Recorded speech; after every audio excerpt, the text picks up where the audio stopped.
नमस्कार दोस्तों, हमारी आज की कहानी का शीर्षक है कुबेर का घर। एक साधु विचित्र स्वभाव का था। वह बोलता कम था, उसके बोलने का ढंग भी अजीब था। उसकी मांग सुनकर सब लोग हंसते थे। कोई चिढ़ जाता था तो कोई उसकी मांग सुनकर अनसुनी करके अपने काम में जुट जाता था। साधु प्रत्येक के घर जाकर खड़ा होता और पुकारता, माई अंजलि भर मोती देना, ईश्वर तुम्हारा कल्याण करेगा, भला करेगा। साधु की विचित्र मांग सुनकर स्त्रियां भी चकित हो उठती। वे कहती, बाबा यहाँ तो पेट भरने के लाले पड़े हैं, तुम्हें इतने ढेर सारे मोती कहाँ से दें? किसी राजमहल में जाकर मोती मांगो। जाओ बाबा जाओ, आगे बढ़ो। साधु को खाली हाथ गांव छोड़ता देख एक बुढ़िया को उस पर दया आई। बुढ़िया ने साधु को पास बुलाया। उसकी हथेली पर एक नन्हा सा मोती रखकर वह बोली, साधु महाराज, मेरे पास अंजलि भर मोती तो नहीं है। नाक की नथनी टूटी तो उसमें से एक मोती मिला, मैंने इसे संभाल कर रखा था। यह मोती ले लो। मेरे पास एक मोती है ऐसा मेरे मन में गर्व तो नहीं होगा, इसलिए तुम्हें सौंप रही हूँ। कृपा कर इसे स्वीकार करें। हमारे गांव से खाली हाथ मत जाना। बुढ़िया के हाथ का नन्हा सा मोती देखकर साधु हंसने लगा। साधु ने कहा, माता जी, ये छोटे मोती को मैं अपनी फटी हुई झोली में कहाँ रखूंगा? इसे आप अपने पास ही रखिए। ऐसे कहकर साधु उस गांव के बाहर निकल पड़ा। दूसरे गांव में आकर साधु प्रत्येक घर के सामने खड़ा होकर पुकारने लगा, माता जी, प्याली भर मोती देना, ईश्वर तुम्हारा कल्याण करेगा।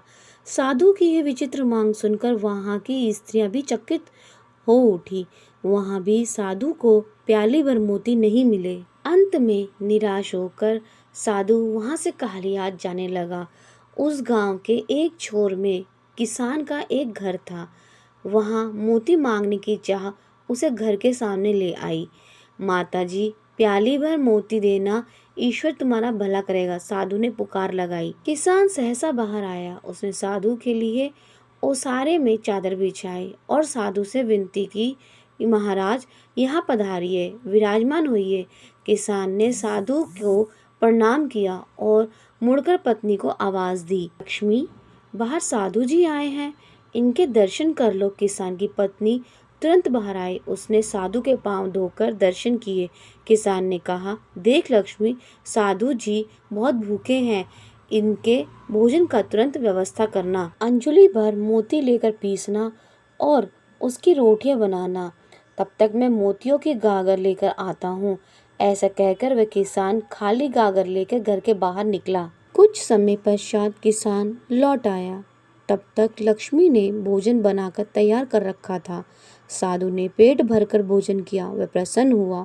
उसने हंसकर किसान से कहा, बहुत दिनों बाद कुबेर के घर का भोजन मिला है, मैं बहुत प्रसन्न हूँ।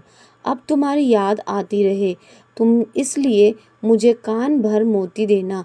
मैं तुम दंपत्ति को सदैव याद करूंगा। उस पर किसान ने हंसकर बोला, साधु महाराज, मैं अनपढ़ किसान आपको कान भर मोती कैसे दे सकता हूँ? तो स्वयं ज्ञान संपन्न है, इस कारण हम दोनों आपसे कान भर मोतियों की अपेक्षा रखते हैं।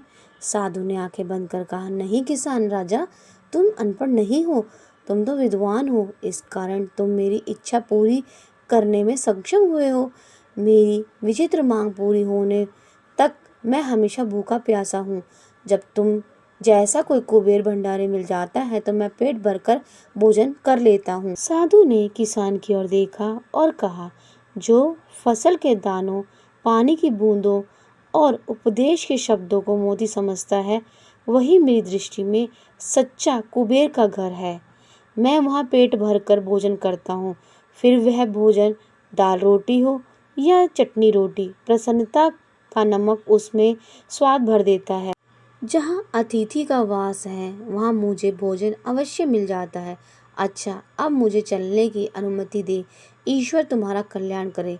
किसान दंपत्ति को आशीर्वाद देकर साधु महाराज आगे चल पड़े और कहा, पृथ्वी पर 3 ही रत्न हैं, जल, अन्न और सुभाषित। मूर्ख लोग ही पत्थर के टुकड़ों को हीरे, मोती, माणिक्य आदि को रत्न कहते हैं।